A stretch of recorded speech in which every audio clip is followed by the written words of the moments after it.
everybody, and welcome to Limited Level Ups. I'm Alex, and today we are sending off Innistrad Midnight Hunt with an episode called Lessons Learned from Innistrad Midnight Hunt. So I'm a big believer that every format teaches you something. Whether it's the specific format teaching you something, or just something you picked up along the way. I think more often than not, there's something specific about a format it'll teach you about Magic. Maybe it's a giant eureka moment. Maybe it's just, small incremental level ups. But I think, for me at least, I know I can look back at every format and go, hey, this format taught me about this, or honed my skills in this area.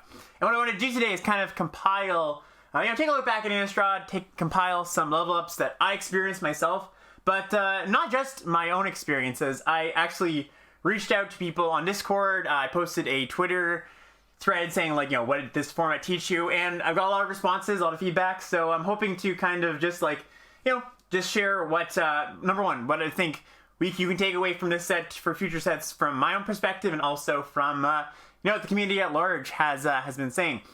This, if this is something that you find interesting, let me know, because I think I'm excited to do this kind of thing going forward for each format. Limited Resources has their Sunset Show. Ben and Ethan do their 50 takes. I've kind of flirted with an end of format thing, but it always kind of just trails off. So if this goes well, let me know, and we'll see if we can do this for every format. So just before we jump in, of course, gotta shout out the Patreon, patreon.com/limitedlevelups, command Patreon in the Twitch chat.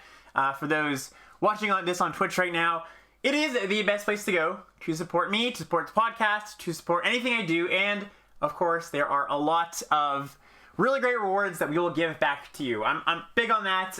If you choose to support the show, I really want to show my thanks. We've got coaching tiers, we've got draft log reviews, we've got special Discord access for, anybody can join the Limited Level Ups Discord. That is free. I would highly recommend it, but there are secret channels for everybody who signs up for the Patreon that give you more direct access to me. I'm there every day answering questions, looking at decks, and especially, with the new format coming out, I think it's a great place to really just dial into the new format right away, not have to slog through the first drafts, being kind of oh, what am I doing? You can just get in there, both, the Discord, the secret channels, doesn't even matter. Just anywhere in the Discord, I think is a really great place to learn about a new format. Anyways, let's just jump in to our show today. So, I want to approach these, this retrospective through four big picture categories. We've got the generic big picture stuff that we're going to start off with, just, the format as a whole, I think what it can teach you about Magic. And we're going to talk about, I think the three big pillars of limited Magic, which is card evaluation, the draft, and gameplay. So we're going to look at things through those lenses. Let's take a look at the big picture first of all. So I think a defining feature of this format for me was the dichotomy of value creatures versus removal spells. If I had to distill this format down to one thing, this is what it was about, right? Because there was such a prevalence of both of these things. There were so many good value creatures, whether it be disturb creatures, stuff like Organ Hoarder, stuff that just generates value on ETB or death. The set was just littered with them, more than any other set than I can remember. But also, it had a lot of removal spells in it. Just tons of them, good interaction, cheap interaction, and there was some tension there, right? Removal spells are generally pretty good. I mean, if you follow my content for a while, I'll argue against, I will not be the one to defend first picking removal spells or anything like that. But it does something to the format when there's just so many of them, and I want to get into that a little bit here. So I think the first thing that it does, when there's so many value creatures that are high picks and there are just tons of removal spells out there, this is these big dummies, big large creatures really fall off in value, right? Stuff like Markrupt Behemoth, the big 7/6 Menacer, Tireless Hauler, even something as good as Gisa, right? Glorious Resurrector, the rare. Gisa's good, but is less good than I would have thought going into the set. Just because it's alright, it's a 4-mana 4/4 that, kind of makes things awkward, makes combat awkward, but ultimately it just dies to one of the set's many very good removal spells without generating value, and you've spent 4 mana on it, right? Not to say the card's not good, but just underperforms a little bit because of the context of the format. So the takeaway here, I just think that is like, in a format where there's so many good interaction spells, just really devalue these big dummies. And I think that's something you can go, you can take going forward. You just don't want to be trading down on mana. You tap out for your 5-drop, your opponent revenges it, or, it's nighttime in the cast Olivia's Midnight Ambush. That's just such a tempo blowout. And I guess the way to apply this really is, when you're in the draft, I think it's easy to be like, my deck needs a little bit of beef. I guess I'll just play this big thing. You just don't have to a lot of the times, especially because the cheap creatures or cheap spells are just so good. I think you should kind of move away from this needs just some big stuff, right? It's not like a requirement for your deck to need big stuff. It needs a way to win. So maybe, and that means it's a broad sense of this needs a way to win. I don't mean like the concept of like, I need a finisher. I just mean like, have a plan for your deck. If your deck is winning with its small stuff, figure out ways to get that small stuff through with tricks or removal, right? If it's winning with high rarity cards, figure out ways to, stay alive till the end there. But I think big beefy thing is something that maybe in the past was something that was sort of necessary or something that people really looked for in their limited decks. And not to say that it's has no value, but just not something you need to prioritize at all. And then of course, when the removal is prevalent, these value creatures, Organ Hoarder, these Disturb creatures, stuff like Eccentric Farmer, like, these just go so far up in value, because if people are playing, 4 or 5 good removal spells in their deck and they can get their hands on those, these cards that don't just trade 1-for-1 for those things where your opponent's like, well, I don't really want to kill that, are just so good. And so, it waxes and wanes how good the removal is in a given format, right? But I think most of the time these days, the removal's just good. The removal's just cheap and good. We've kind of swung back on that pendulum. A few years ago it was like, removal kind of sucks. And now it's like, okay, it's pretty good, but that's counterbalanced by the fact that there's so many good value creatures these days, right? So, when the removal is good and prevalent, really value these value creatures highly, because they really punish people who are taking, playing 7 removal spells because they're like, I'm first picking Defenestrate and another one and another one and another one. And I just think in general, this ties into the mantra that I often have, just threats over removal, right? Good threats or good creatures over interaction spells often gets you further than just, a pile of removal.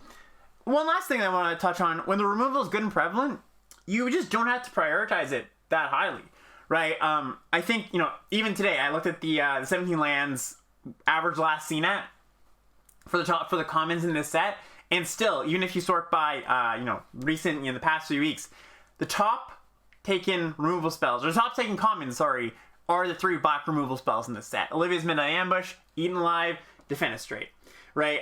I just don't think you need to be taking these cards that early, because you'll get comparable cards to them.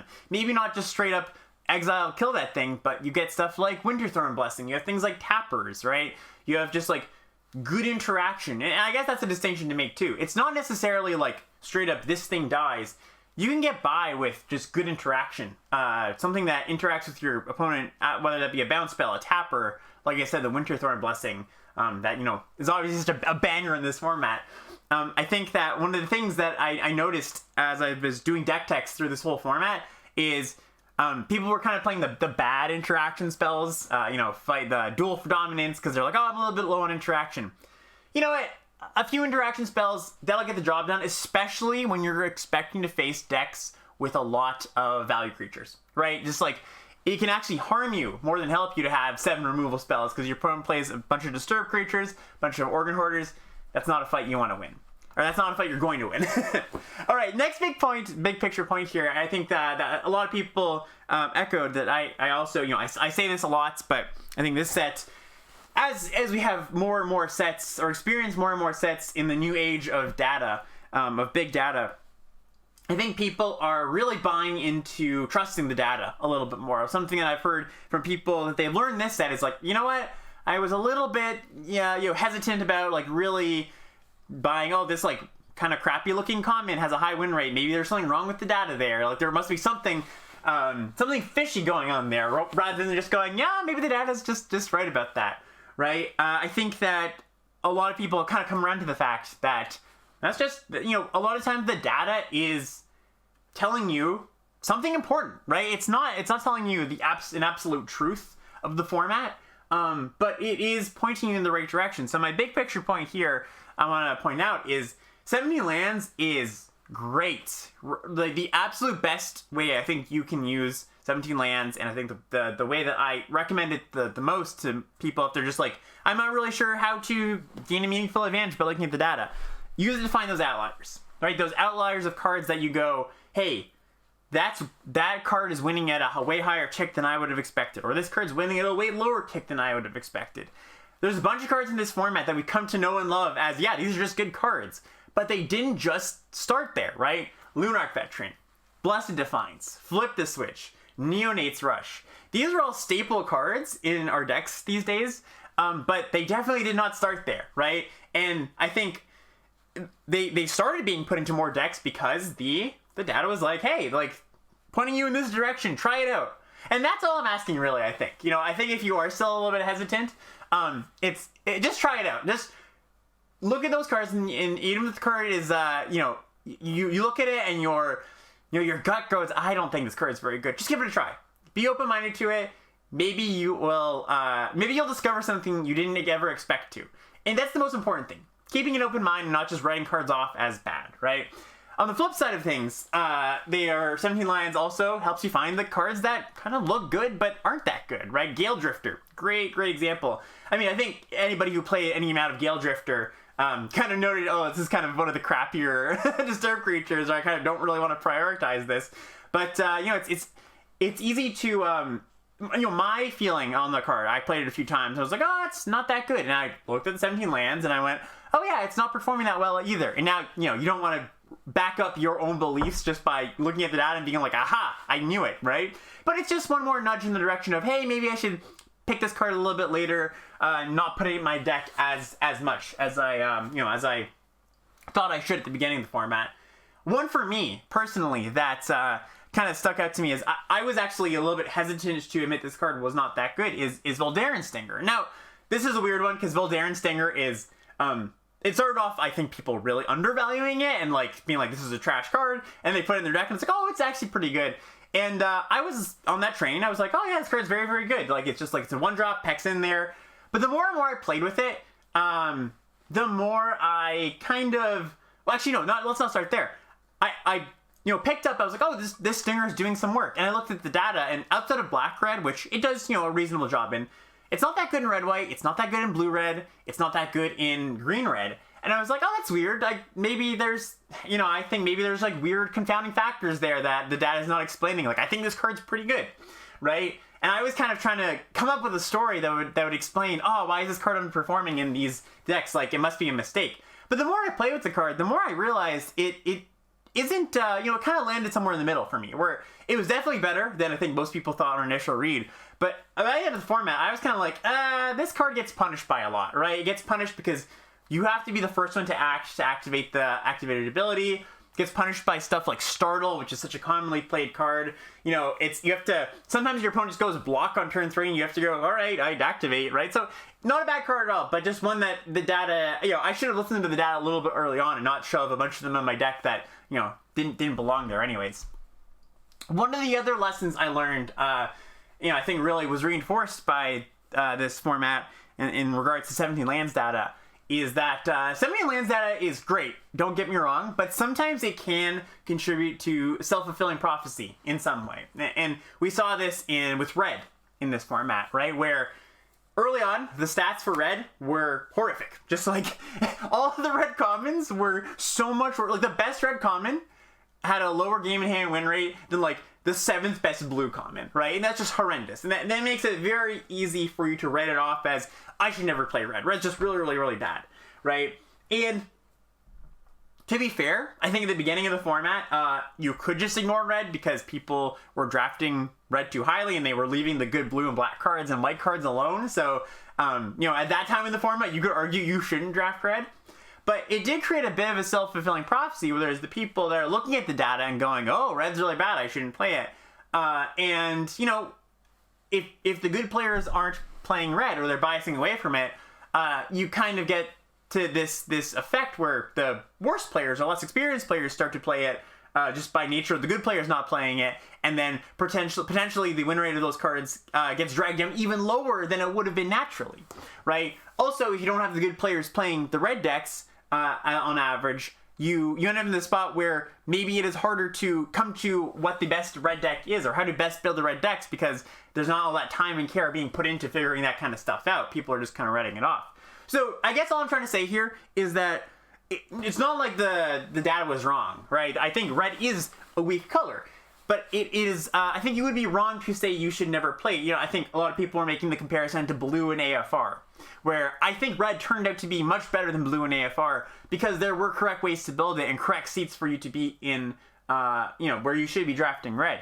So yeah, I would just say going forward, don't completely write off a color just because the data points towards it not being so good. There is hope out there.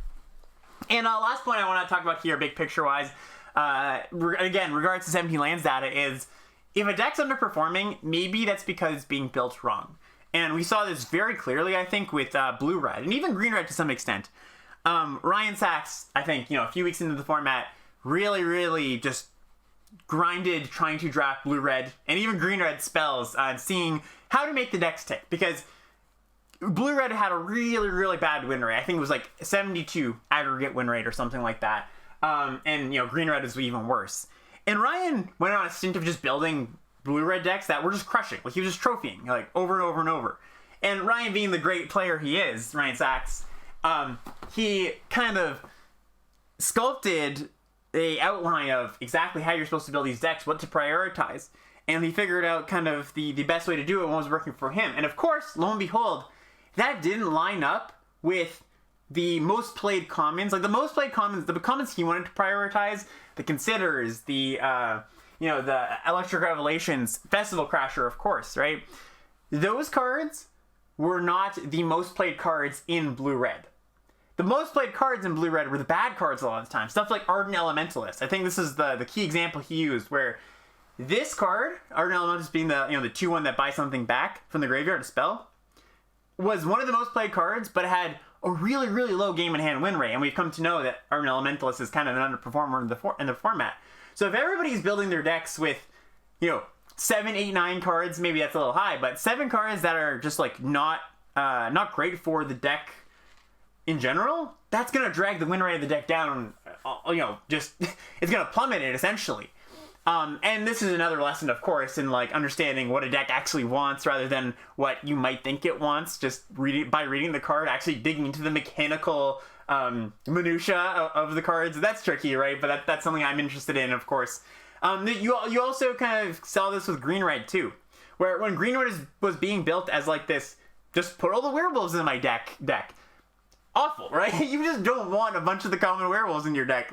The thing that the cards were telling you to do was just not successful. But if you build green-red as like a spells deck where you just base red, playing the good green spells, you know, Shadow Beast Sighting, Duel for Dominance, you maybe picked up, you know, some good uncommons, Rise of Ants, and Clear Shot. That was a really, you know, serviceable deck, and sometimes that's the right deck to be in. So, you know, big picture here, I would just say that something that this format really taught me, and taught a lot of people is, you know, don't write off the worst deck as unplayable. And that just ties into some of the stuff I was saying before. Oh, one last 17 lands stat I have here, or a little talking point, is that especially in synergy heavy sets, 17 lands can be tied down by averages sometimes. And what I mean by that is, whenever we look at any number on 17 lands, it is tied down by its aggregate data, right? That means on average, that's how this card will perform. And I think people are very willing to write off the lowest performing cards as, I should never play these. Now, that's a good baseline. You should probably stay away in general from the not great cards, the cards that have a low game in hand win rate. But at the same time, that doesn't mean that the cards are always going to be just stone unplayable. And in fact, there are some times where the cards are actually quite good. The cards are actually quite good in the right home. The example I would give is something like Otherworldly Gaze, where that card has a really bad game in hand win rate aggregate, but in the right deck, it really overperforms in an Ominous Roost deck or a heavy spells deck where you really want to be triggering your crashers and putting spells in the grave. Another one is Tavern Ruffian, right? The werewolf, the 2/5 werewolf. You know, card is really bad stats wise, but something that Max Mick was pointing out is he was like, hey, I actually kind of like this card in blue red because it's this thing that comes down, blocks, and I can hold up spells and it'll flip pretty quickly, and then it turns the corner really quickly. Not to say it's a awesome card or anything, but it's a little bit better than the data might imply in the right home, right? So I think an edge you can gain is just like finding these cards, finding these niche cards that you go, hey, I got this last pick, and you know what? It's going to be a C plus, maybe a B minus level card in the right deck, right? I've had decks where I go, man, I really would have liked an Otherworldly Gaze in this deck, even though its like aggregate win rate is, something like par sub 50% or something. So just a little interesting point. And I think something that I've heralded for a few years at this point, but I think really it's come to a head in mid and also in AFR, is that it's really, really important to tune into the draft meta and the stages of the format, right? Where I think that's where I get a lot of my equity personally as a drafter, is really just having a good idea of kind of what the community, where the community is as far as card evaluations go, as far as how they're ranking archetypes. Early on in any format, I think the biggest edge that I can gain, or you can gain too, is soft forcing the best deck, especially if that best deck is so much better than the next best deck, right? We saw that in AFR. That was the most poignant example with Black Red. I forced that to Mythic number 1 in a few days. It was just like, I'm just getting this deck every single time because the information isn't out there yet. The first episode of Limited Resources hasn't come out yet. It's pretty easy to soft force this deck, right? That was the same thing with blue-black in this format, and blue-white to a certain extent too, where people just weren't drafting these color pairs where they should be. You get these decks pretty often because they were really, really powerful, and there was it was blue, black, and white are just really, really deep colors in this format. So even if it was getting cut a little bit, you could still pick up a really good deck. Now, of course, often I think what happens in a format is people listen to Limited Resources, they listen to their favorite podcast, whatever it is, and they go, oh, these are the best decks? This is what the format's about. And they take that information throughout the rest of the format. They go, oh, blue-black's great. I should just draft blue-black, right? Or, whatever the best deck is, that's what I should be forcing, or that's what I should be really biasing towards, right? But I think you really, really missed out, week 3 of the format if you tried to force blue-black. Because I gotta tell you, I saw a lot of blue-black decks featuring the bangers, such bangers as Locked in the Cemetery and Unblinking Observer and Shady Traveler on week 3, where, I'd say maybe 4 people at the table were trying to fight for blue-black. It's just really important to get just some sort of pulse. And this is maybe sounds a bit abstract for people that, maybe you don't play that often. Maybe you play once a week, twice a week or something. How do I get a pulse on this, right? I think it's not as arcane as it might seem. Number one, follow the content cycle. Like, if you're listening to this, you probably are invested enough that you have a decent idea of, what the content creators are advocating for.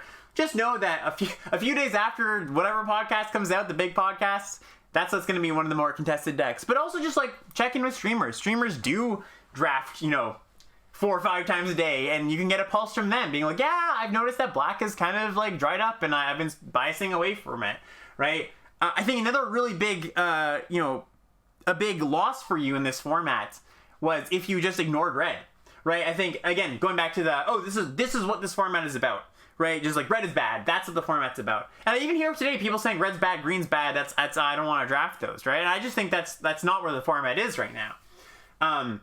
You really missed out on week 3 or 4 when red was really, really underdrafted and people started to figure out the spell decks. I think you could really, really ride a few drafts just drafting Festival Crashers and wheeling Moonrager Slashes and stuff.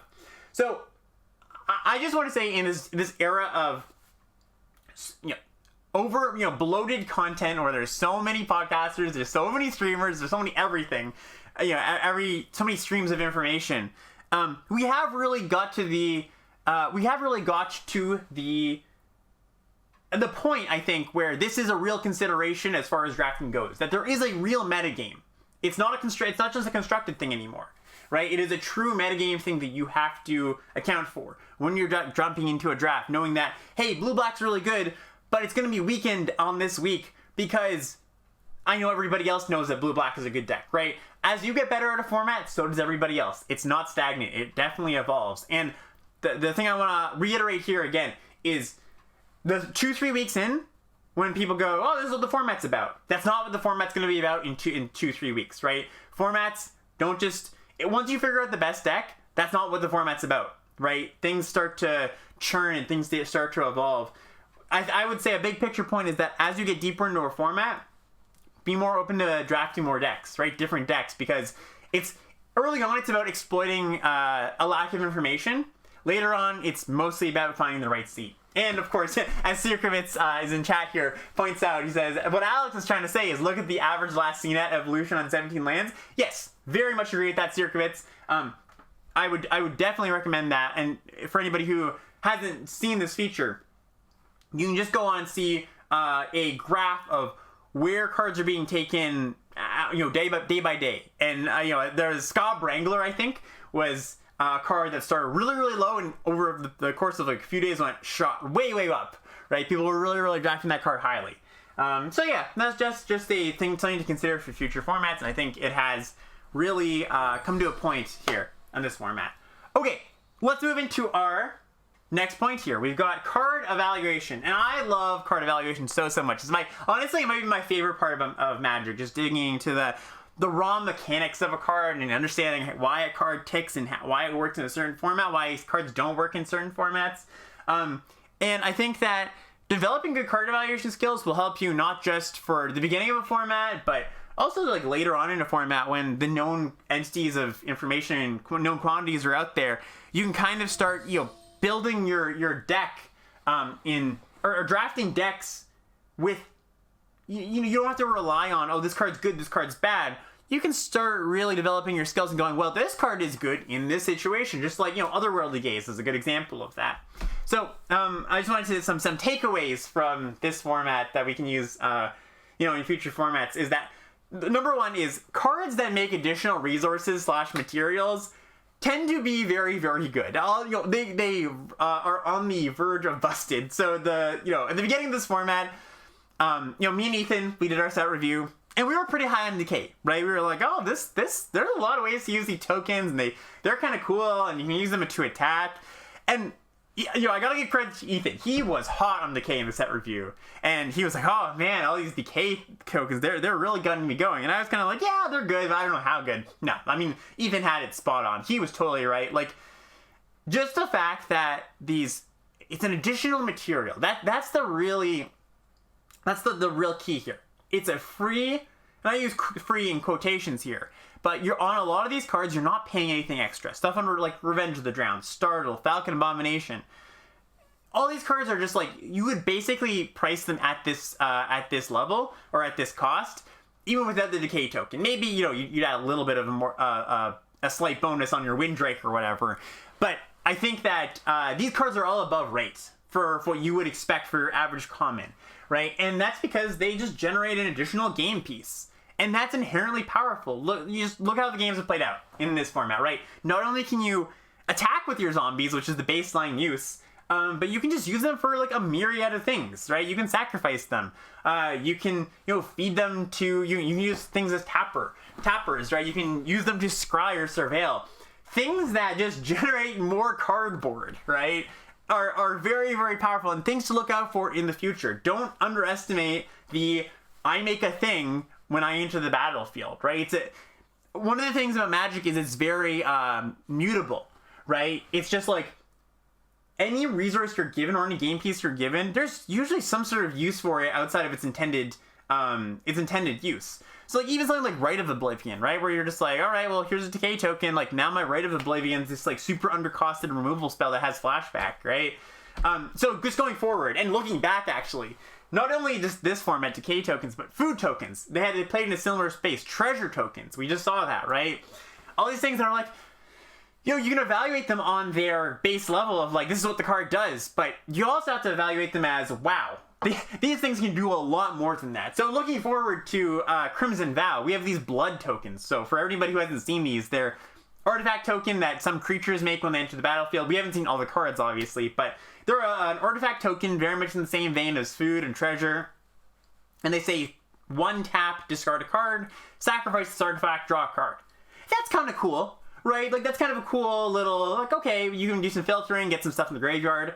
But we've already seen cards that say, sacrifice a blood token to do this, right? So everything that makes a blood token, I'm going to be keeping my eye on, right? I think we should be, as our baseline, rating these, giving them some brownie points for just making an additional resource. Very important.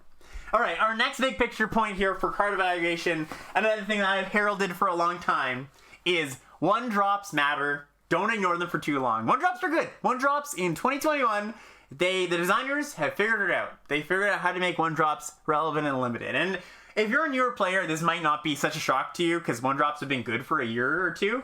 But there was a long time when 1-drops just sucked. 1-drops just, you didn't want to put them in your deck for the most part. And I know a lot of players that have had a tough time getting over the fact that, no, these 1-drop creatures are really good, right? I think that, a 1-mana creature that attacks on turn 1, it's 1/1 that like gets in for a few points. Like, I always make the comparison, if you're 1-mana 1/1 flyer, if you always had that card in your opening hand, that would be a good card. It would get in for 4 or 5 points over the course of the game. You could augment it, whatever you wanted to do with it, right? It's a cheap game piece, right? And aside, 1 mana is so cheap. It's half as much as 2 mana, in fact, right? And just getting something down on turn 1 is so much different than getting something down on turn 2. Like, just think of all the times your opponent went Lorder Zombie turn 1, and you're like, ugh, Lunarch Veteran turn 1, oh my goodness. A Static Awakener, heaven forbid, right? So the key for evaluating these 1-drops, number one, don't discount them for being 1-drops. Like, it's just a crappy little 1-drop. Who cares? No, like a lot of the time, unless it truly is a bad 1-drop. Snarling Wolf is looking at Lorder Zombie and Awakener with envy. But unless it truly is not very good, your baseline should be like evaluating it as you would any other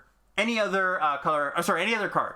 Right? You shouldn't discount it just because it's a 1-drop. And the ceiling of the card is really important, right? Like, something like a Static Awakener, of course, is like, the ceiling of this card is great. It's just a 4-mana 4/4 that draws a card with, some steps in between, essentially. So, yeah, that's all I want to say for these. This is a point I've hammered home a lot in my content creating career. So, as long as 1-drops keep being good and limited, I will keep defending them.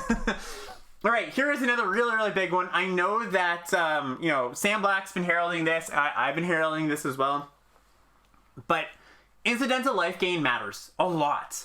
Truly a lot. Especially as we move towards more and more formats that are tempo-based. And you never really run out of cards. It's a lot about, who can cast their cards in a timely manner and who doesn't fall behind on board.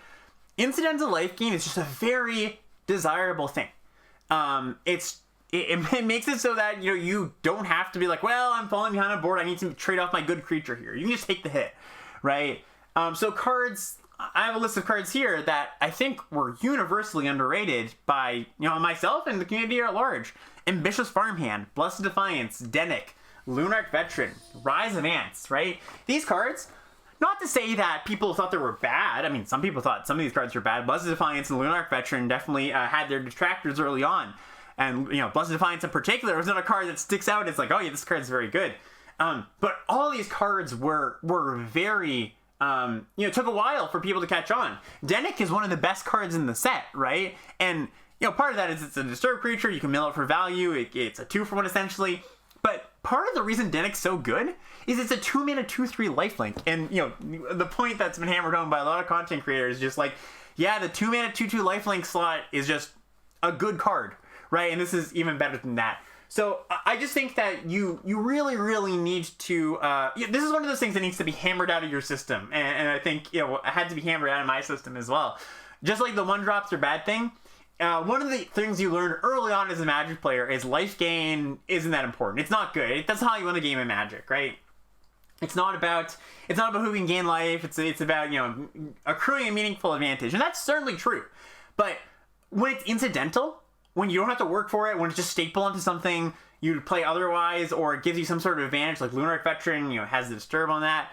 That's something to really, really look for in your cards going forward. And of course, this has changed with Limited as of late as well, where, like I was saying before, where a lot of times, games did come down to grinds more often, where you gain 5, 6, 7 life over the course of the game. Not that important, but in this tempo-oriented era where the games do come down to, oh man, I gained 5 life and now my opponent can't kill me on the crackback. It matters a lot more often than it used to. On the train of things that I have hammered home and other content creators have hammered home, enchantment-based removal spells are generally, the baseline, I believe, should be that they are generally not good. Not to say they don't have spots, but stuff like Candle Trap, Locked in the Cemetery, these are cards that, in the evolving days of the format, one of the most common questions of my Twitch chat has been like, oh, why don't you like Candle Trap? What's wrong with Candle Trap? What's wrong with Locked in the Cemetery? And there's a lot of things, it's just the fact that their sorcery speed, which isn't the biggest knock, but they get punished by sacrifice effects. They get punished by, cards with static abilities, although Candle Trap solves that a little bit. They get punished by incidental enchantment removal spells that happen. We have the 3/1 commando that people just put in their deck, right? ETB effects, right? It really those really make it so that your 1-for-1 removal spell kind of sucks. That I guess that's just a removal spell thing in general, but still applies to these cards. And I want to actually say that Candle Trap has come up for me a little bit. I actually have found myself putting it in more decks these days, but that's a specific case where it's like, I know I'm not attacking on the ground, and I am a little bit short on interaction, or I'm like, okay, I'll settle for a Candle Trap.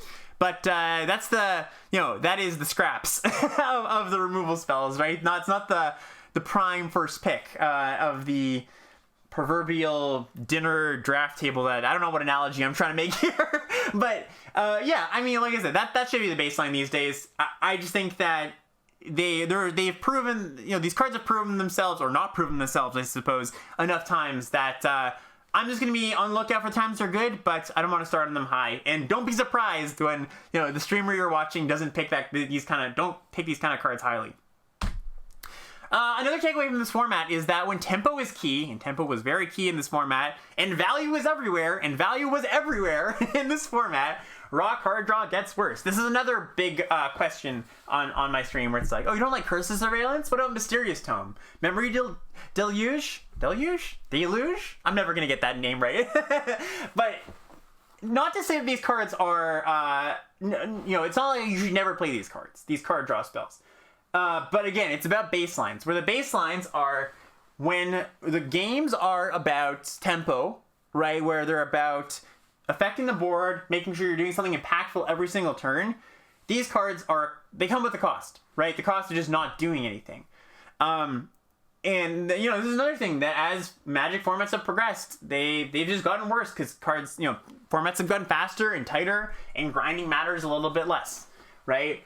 And I think one of the things that throws people off about these is that there are games that come down to grinding, right? Where it's like your opponent resolves the Curse of Surveillance and you're like, oh my gosh, I can't beat this card. Like, I've traded off a bunch and I can't beat this card anymore. One thing I would say is that if you're building your decks to a way that, you can't beat Curse of Surveillance, your opponent grinding you out, maybe you need to be building a little bit more proactively. But there are games where you're like, oh man, that card is really good here. And you can point out spots in games where it's like, oh yeah, this card actually is doing something. But I think on average, they come with more cost or more risk than you would like, essentially. So again, not to say that they don't have a place. There's especially decks that can really take advantage of these card draw spells where you have a lot of cheap interaction and you just want to like kill that thing, recoup some card advantage, get an advantage by casting my Memory Deluge here. That certainly is true, but I think the days of this draws a lot of cards, and so it's good without affecting the board, have kind of come to an end, right? And, to be fair, this is going to vary format to format. This format in particular, Midnight Hunt, happened to be a format where it was particularly punishing to them. But, there's going to be formats, I'm sure, where, you do want a few card draw spells in there. And the other thing, of course, like I mentioned, is that when value is everywhere, all your creatures generate value or on death or enter the battlefield, you don't need to be putting these cards in your deck that are just, like, strictly for occurring card advantage.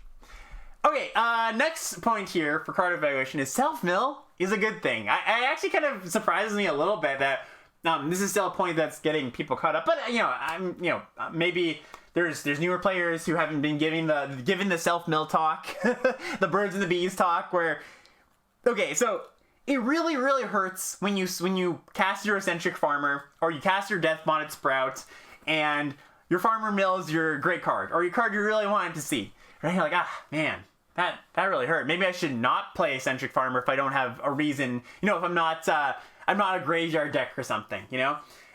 Or your Death Bonnet Sprout mills the card 3 turns in a row, mills like a land 3 turns in a row, and you're like, I needed that land, Death Bonnet Sprout. There are times when the optics of what these cards are doing looks painful, right? But self-mill is an upside, right? Just getting cards into your graveyard is generally going to be an advantage for yourself. The talk I always give, or that most people give, is it's like, if you were to mill a card, it's essentially the same as that you were never going to see that card anyways. Just your cards in your deck are at a random position at any given time, right? And so the card that you just milled, it doesn't matter that it was actually on top. Like, that was the reality of the situation. But from a numbers and analytics perspective, it might as well have just been like that card was on the bottom, right? And of course, Eccentric Farmer is great because it does give you a meaningful advantage. Like, I know people that cut the card from their deck because they're like, I don't have self-mill stuff. No, it doesn't matter. This thing draws you a land. That's very, very good. And that's another point where I think Magic players are afraid of lands. They remember the times they got flooded and are like, ooh, lands? What do I want to land? But I don't know what to say at this point other than self-mill is very good. And you should, do not discount a card just because it has the potential to mill your good cards. As a slight offshoot of this, I'm going to touch on a point of, will I mill myself? And this is a question that a lot of people have asked me, where it's like, should I be playing something like Turn the Earth to shuffle myself back in because I have 3 Organ Hoarders, or I have 3 Eccentric Farmers, right? Am I going to be in danger of decking here? Should I play Turn the Earth, which I think is not a very good card? It has its spots, definitely, but I think it's not a card you should just generically be willing to play. And the answer I give to that is, if you are milling yourself, if you're getting to the point of you're decking yourself, that's like a deck building or gameplay thing, rather than this is just a problem. It's an inconsolable problem. Right? I can't possibly solve this problem. You should take into account, yes, I need to be worried a little bit about, I need to win the game in a timely fashion so I don't just deck. But you hear this on Twitch chat a lot where people are like, you have 10 cards. You only have 10 cards left. Like, how are you going to win? It's like, don't worry.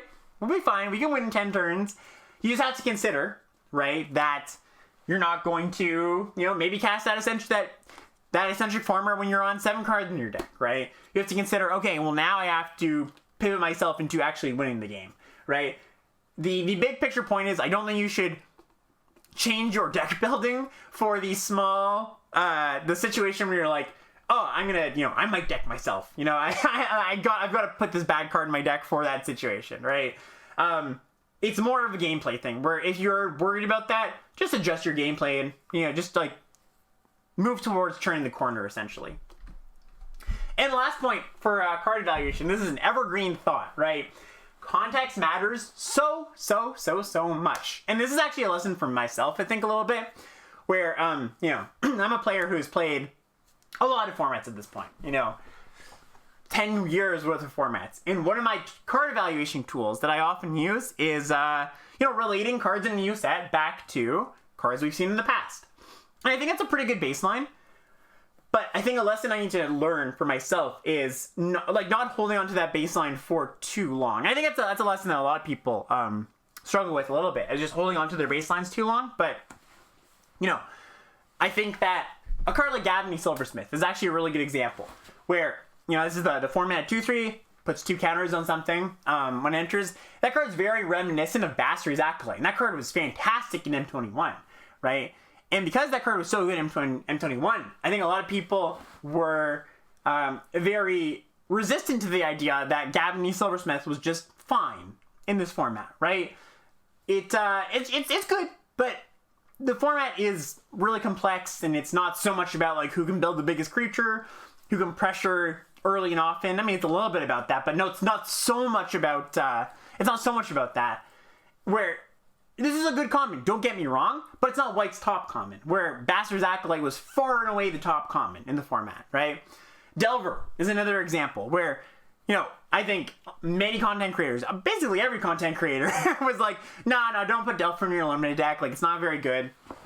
But as we went on the format, we realized, hey, this actually has a spot. Like, it's actually good in this format. The contextual factors that existed in original Innistrad are kind of downplayed a little bit. There's not like X1 hate and stuff, and you could find good decks for Delver, right? So, I mean, this is really just a big picture point of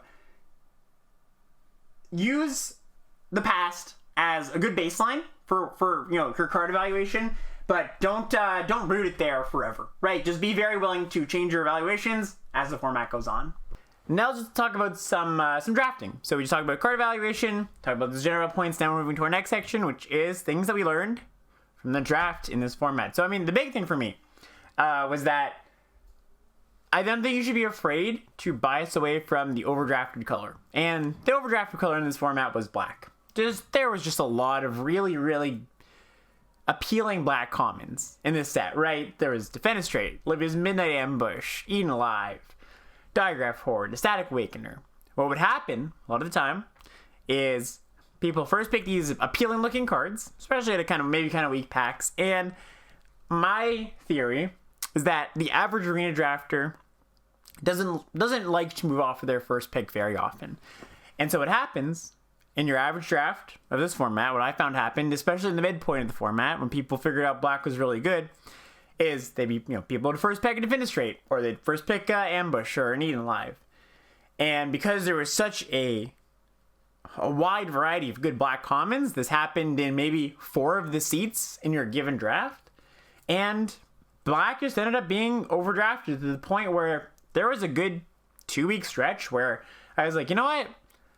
I'll take, this good blue card over Morbid Opportunist, or, this good blue card, this good green card over, Diagraph Horde, where maybe in a vacuum, those blue or green cards are a little bit worse than the black cards, but I just found that, it really pays. This goes back to the meta thing too. Really, it really pays to pay attention to what people are drafting, what people overvalue, what people undervalue, and especially in some formats where, I mean, even I think this format's a good example where maybe even the cards people are first picking aren't even that great, right? If you look at the average last seen at for the commons, like I said before, it's those top 3 removal spells at the 1, 2, and 3 spot, and they're good cards. Don't get me wrong, but I'm not that excited to first pick them in this format. So, you know what?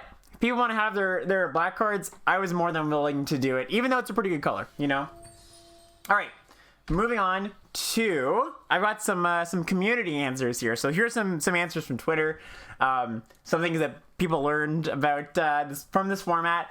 And Paul McLean here says, one thing I learned is don't pay attention to hype. People kept saying blue-black is busted, blue-black is broken. Yes, the archetype is strong, but if people are letting you get everything good in a different archetype, it's going to be so much stronger than the broken deck. And I think there's a lot of truth to this. Not to say that I think you should not pay attention to the hype, because I think there's something to be said for understanding when a good deck is a good deck. But as soon as there is hype, that means that the rest of the world knows there's hype. And I think one of my when I do my coaching sessions on the YouTube with Nathan, for those who don't know, I do a coaching session where me and this guy Nathan, we go over drafts and draft log reviews and gameplay stuff, and we just film coaching sessions.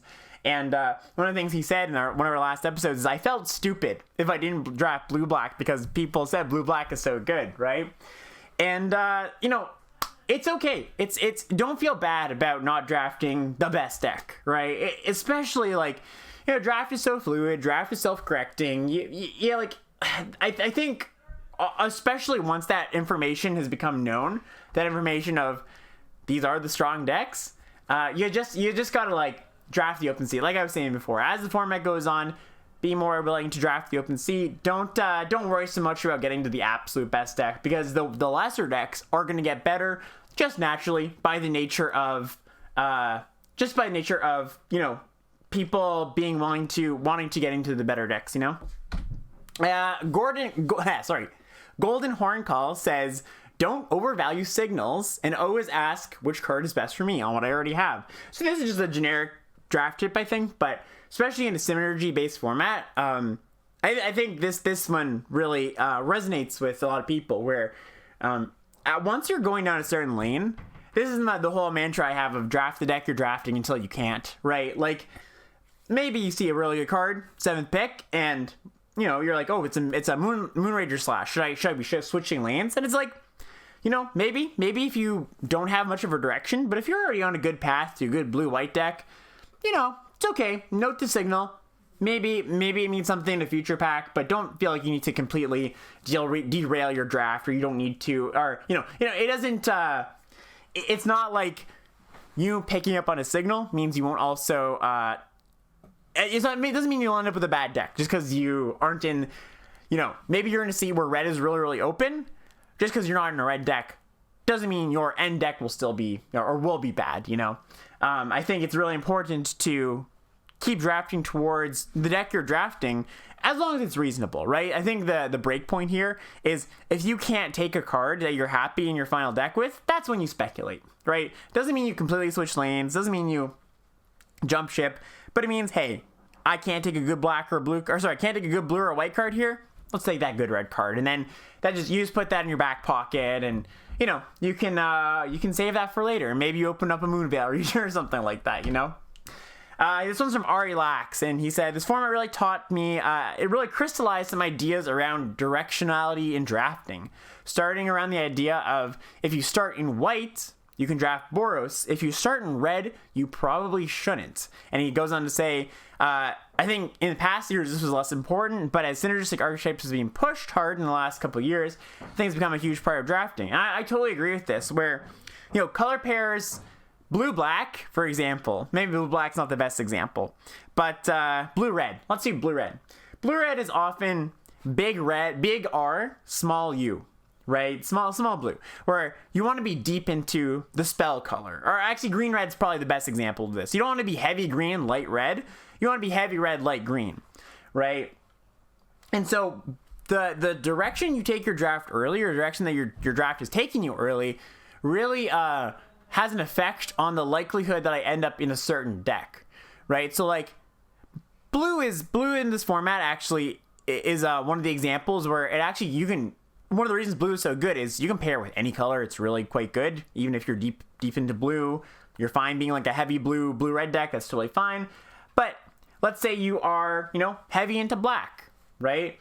I think you're much less likely to go down a green path because green black is not that great of a deck. I'm much more likely to be like, okay, green, you know, blue obviously, like I said, is great, but green-white. If you have the choice between a slightly less good, you know, a good black card or a slightly less good white card, and you've got a lot of green cards, I'm much more likely to go down the path of taking white cards, right? And I think, you know, this format's been a pretty good indicator of that just by nature of how the archetypes have played out, essentially. All right, last section here. We're going to talk about some gameplay takeaways, home stretch.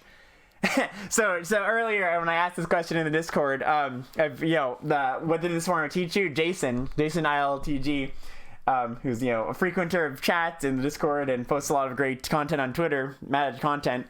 Also has been a big Storybook Brawl player for anybody who plays that game. He mentioned preserving your life total early mitigates variance later, and the joke, of course, was Jason was talking about your Storybook Brawl, but I actually think that there's a lot of analogs to be made for Magic, and you know, this format in particular, where you know, a lot of times in formats, or you know, this format, any format, the game ends in like a lucky top deck, or the game ends in a combat trick or 2 combat tricks, a trample trick or something, you know. It's like you kind of feel at the end of the format, you're like, oh, I got really lucky, and like, you know, I drew 2 lands in a row, and you know, my opponent drew gas 2 times in a row. I got unlucky, they got not so lucky, right? And you know, you can feel like that at the end of the game. But a way to reduce that kind of variance of like, oh, I drew 3 lands in a row, is preserve your life total early sometimes, right? And this doesn't mean like always trade off, like make sure you keep your life total high, but it means it really comes to deck building, where you want to make sure you have enough cheap stuff in your deck, where if you would like to trade off early to preserve your life total, you can do that, right? And this just comes down to drafting cheap stuff, right? Like, this isn't an evergreen thing. Draft cheap things, and your deck will be better. But this is one of the real examples I can point to and why drafting cheap things are so good, right? If you've taken, 7 more points in the early game, your opponent's 2 or 3 drop got in a few times, and then you played your 4 drop, maybe, that you stabilized from there, you played a 4-4, they couldn't block the 4, or sorry, they couldn't get through the 4-4, you've stabilized, but you still are at 12, and because you're at 12, there's a little bit more variance that you can't afford to miss on, or you can't afford to lose a few coin flips, right? You can't afford to draw 3 lands in a row when the opponent's drawing gas. You can't afford to play around their trample combat trick, where if you just had that cheap stuff early, you might be able to, because you'd have a little bit more life to work with, and you have a few more draw steps to draw into more stuff, right? Going back to Lunarch Veteran, one of the reasons Lunarch Veteran's so great is it gets you back all this time to be able to not have to trade off, or to be able to draw into more gas when we've drawn 4 lands in a row, right? And if the thing that really, ties this all together is because in this format, decay tokens were a thing. You had these incidental damage sources just kind of accruing over the course of the game. It was so much more punishing when you didn't have something early, right? Because if you did miss early, they go startle into startle. That's an additional 4 points that you're like, I have to account for that at some point. And because I were taking a bunch of early damage early, on turn 2 and 3, those zombie tokens are really, really going to get me. So this is really just saying put cheap things in your deck, but explaining a little bit why it's good to have cheap things in your deck.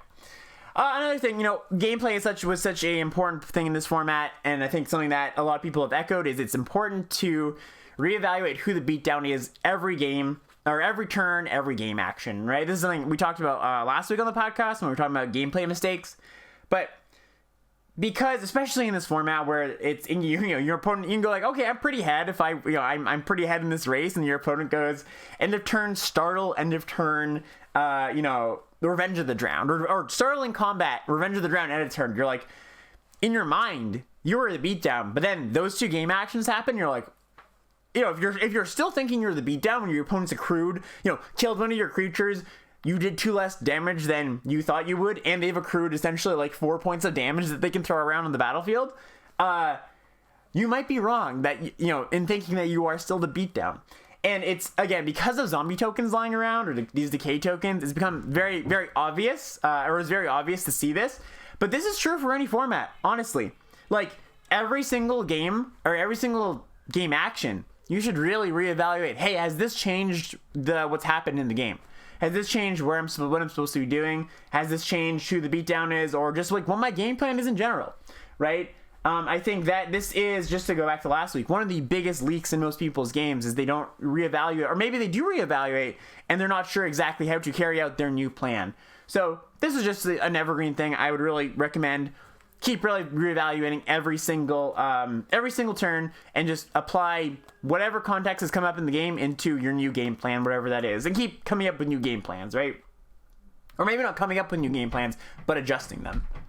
And tied into that, keep asking yourself, what is this game about? Sometimes your opponent's got Lunarch Veteran on the battlefield, 2 Lunarch Veterans, and hey, you were playing to beat down.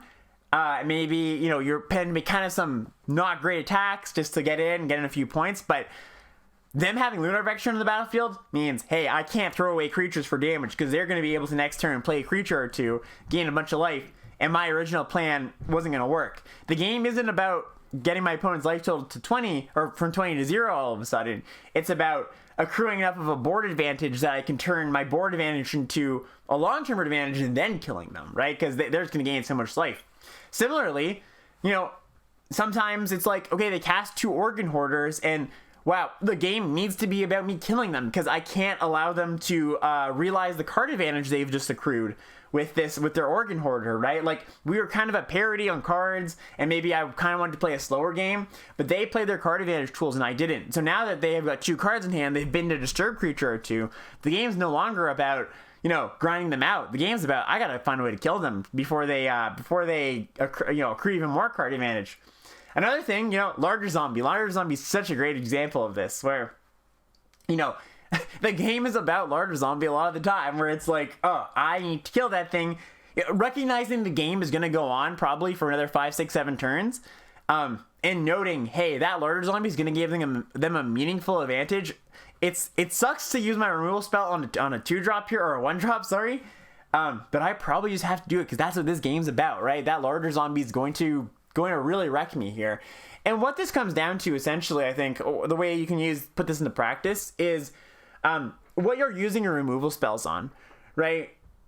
Like, if you are getting beaten down by a stupid little 3/1, and you've got a removal spell in hand, and you're hoping to top deck a creature to block it, but in 2 turns that thing's just gonna kill you. Sometimes you should just kill that stupid 3/1 because that gives you more time to draw into more creatures and stabilize against their further creatures. The game is not about, hey, let me hope my borrowed time can hit their bomb. It's about, I need to kill this thing. Similar to Lure Zombie. It's not about, oh, I should save my borrowed time for their bomb they could draw. It's, I should just borrow time to Lure Zombie, because that's what this game is about, right? Asking yourself what the game is about is really, really important. And maybe it's not always obvious, but as I always say, like, ask yourself the question, and the more you ask yourself the question in different games, the more you'll start to come up with real answers that you can start turning into, actual game actions that help you win. Here's an example I had yesterday. I had a black-white deck that, it was grinding. It had a few flyers. I had some grindy tools. I had a Static Awakener, Jadar going. I had Lunarch Veteran, and I had a few flyers. My opponent's on this, like, Naya grindy build. They've got the Celestis. They've got Augur of Autumn. And within 2 turns, they play 2 Wing Shredders.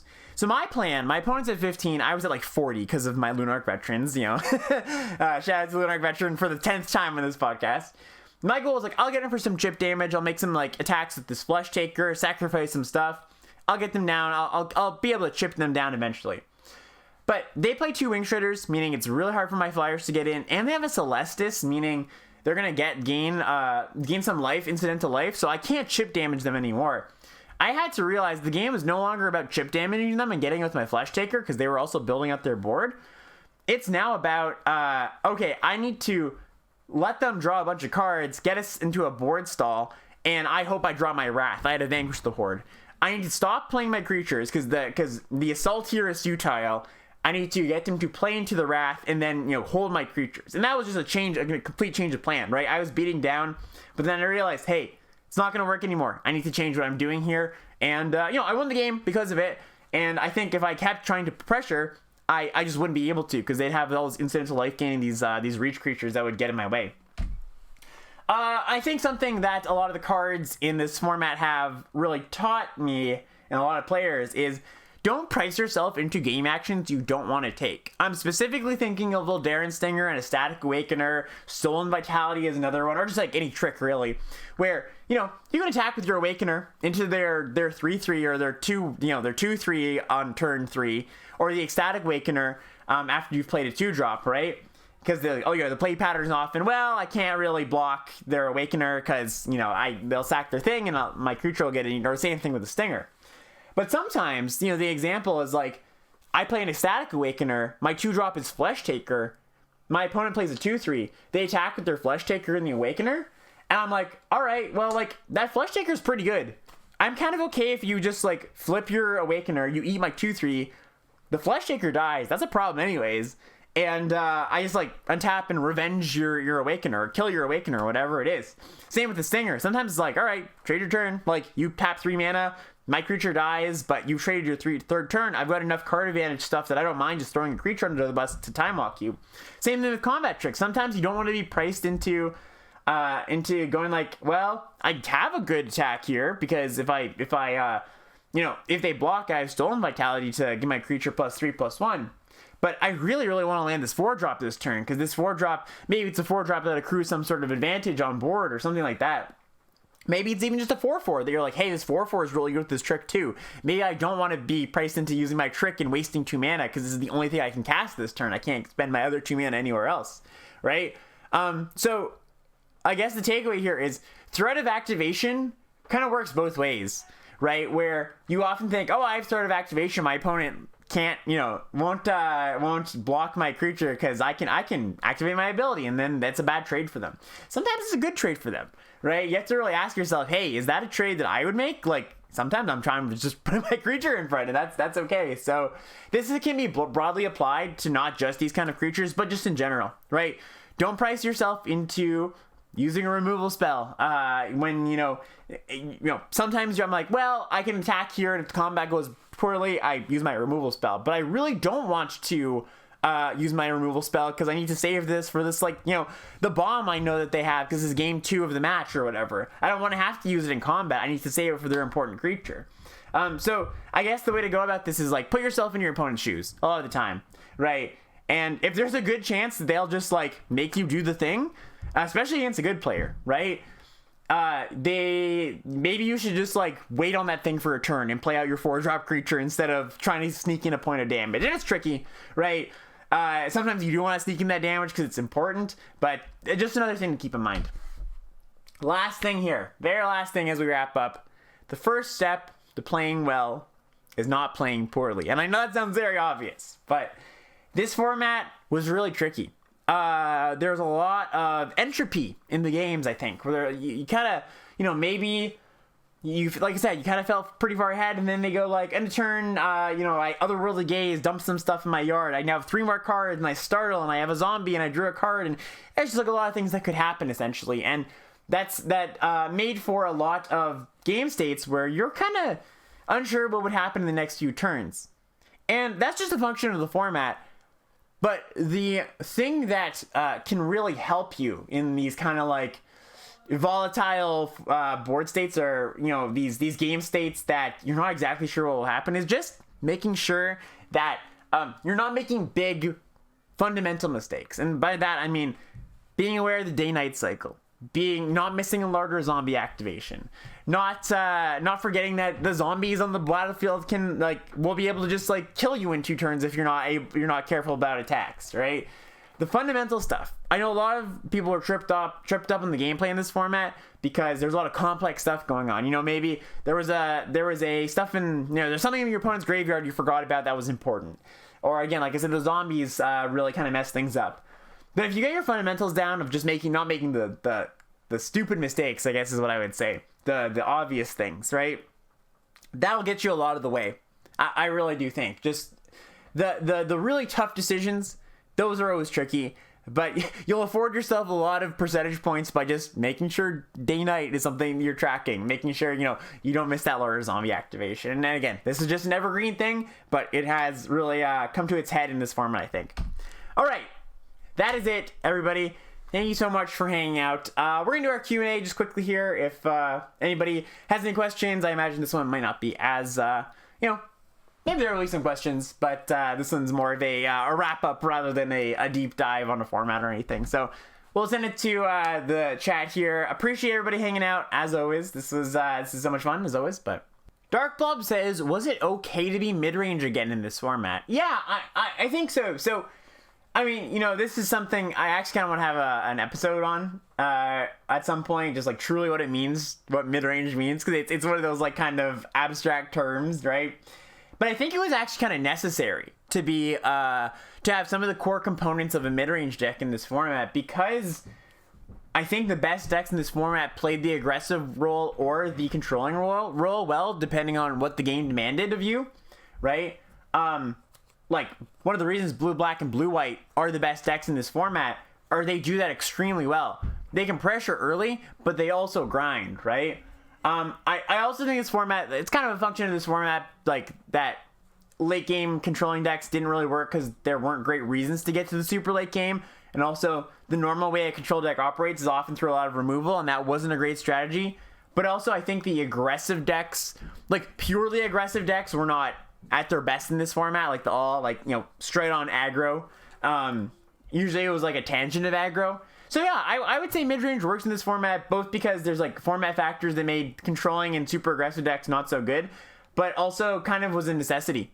I think, it was a necessity in the sense that you were very you would do very well if you were able to switch on a dime between being the aggressor and being the controller. Would you rather get a good rare every draft or 2 Organ Hoarders every draft? That's a good question. I kind of want to say the 2 Organ Hoarders, honestly, because Organ Hoarder is as good as most of the rares. So you're already guaranteeing me 2 really, really good cards, essentially, instead of 1 card that's maybe a little bit better than Organ Hoarder. Yeah, I gotta say Organ Hoarder. I mean, it depends on the magnitude of the bomb. If you say Meat Hook Massacre or 2 Organ Hoarders, I'd probably say Meat Hook. But if it's something like, I don't know, Denick? I mean, Denick's also really, really good. I would probably take the 2 Organ Hoarders. When you say a card is bad, does that mean they are bad generically only, but could be good in a specific deck? Example, like Candle Trap seems good when you could enable Coven. Lock seems good when you can kill the opponent after a few turns.